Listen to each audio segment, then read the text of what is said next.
এবার প্রধানমন্ত্রী নরেন্দ্র মোদীকে চিঠি রাহুল গান্ধী মল্লিকার্জুন খাড়গের। পেহেলগাম হামলা, অপারেশন সিঁদুর ও যুদ্ধবিরতি নিয়ে আলোচনার আবেদন। যুদ্ধবিরতি নিয়ে মার্কিন দাবির ব্যাখ্যা চায় কংগ্রেস সাংসদের। বিশেষ অধিবেশনের আহ্বানের আবেদন বিরোধী দলনেতার। লোকসভার বিরোধী দলনেতার তরফ থেকে এবার প্রধানমন্ত্রী নরেন্দ্র মোদীকে চিঠি দেওয়া হলো। মল্লিকার্জুন খাড়গেও এই চিঠি দিয়েছেন।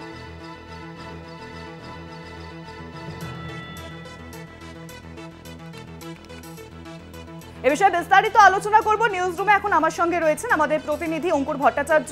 অঙ্কুরদা, প্রধানমন্ত্রী নরেন্দ্র মোদীকে আজ লোকসভার বিরোধী দলনেতা রাহুল গান্ধী এবং মল্লিকার্জুন খাড়গে পেহেলগাম হামলা নিয়ে একটি চিঠি দিয়েছে। এই চিঠিতে কি বলা হয়েছে, এই চিঠিতে কি উল্লেখ করা হয়েছে?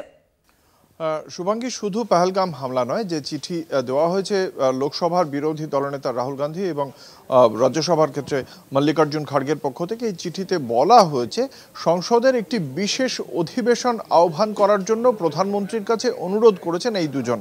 এবং সেখানে বলা হয়েছে পেহেলগাম হামলা, অপারেশন সিঁদুর এবং তার পাশাপাশি যুদ্ধবিরতি, এই তিনটি বিষয় নিয়ে বিরোধীদের কেন্দ্রের কাছে থাকা তথ্য সম্পর্কে অবহিত করা হোক। কি জানতে চান রাহুল গান্ধী, মল্লিকার্জুন খাড়গেরা? তাদের বক্তব্য যে এই যে পেহেলগামে যে সন্ত্রাসের ঘটনা ঘটলো, ২৬ জন নিরীহ সাধারণ মানুষের মৃত্যু হলো, তাদের মৃত্যুর ক্ষেত্রে তদন্তে ঠিক কী তথ্য পেয়েছে এখনো পর্যন্ত কেন্দ্রীয় সরকার। ২, অপারেশন সিঁদুর, এই অপারেশন সিঁদুর কিভাবে কি হয়েছে এবং তার ফলে কি ক্ষয়ক্ষতি হয়েছে ভারতের পক্ষ থেকে, অন্যদিকে ভারতই বা কীভাবে সাফল্য অর্জন করেছে পাকিস্তানের সমস্ত হানা প্রতিহত করার ক্ষেত্রে।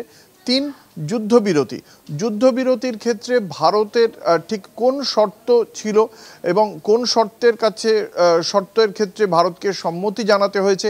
মার্কিন যুক্তরাষ্ট্র যে দাবি করছে যে এই ভারত এবং পাকিস্তানের মধ্যে সংঘর্ষ বিরতির ক্ষেত্রে তাদের একটা উল্লেখযোগ্য মধ্যস্থতার অবদান রয়েছে, সেই অবদানের ক্ষেত্রে ভারতের কি অবস্থান? কেন্দ্রীয় সরকার কি তাহলে মধ্যস্থতা করার জন্য তৃতীয় পক্ষ হিসেবে আমেরিকাকে অনুমোদন দিয়েছিল?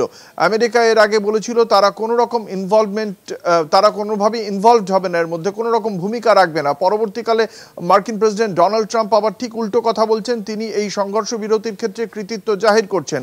তাহলে ভারতের কৃতিত্ব লঘু হয়ে যাচ্ছে। সেক্ষেত্রে ভারতের অবস্থান কি?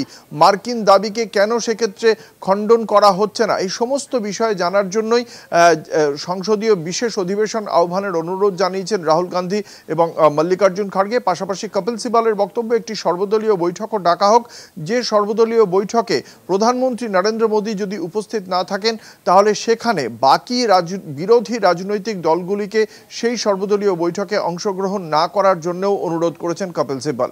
শুভাঙ্গী।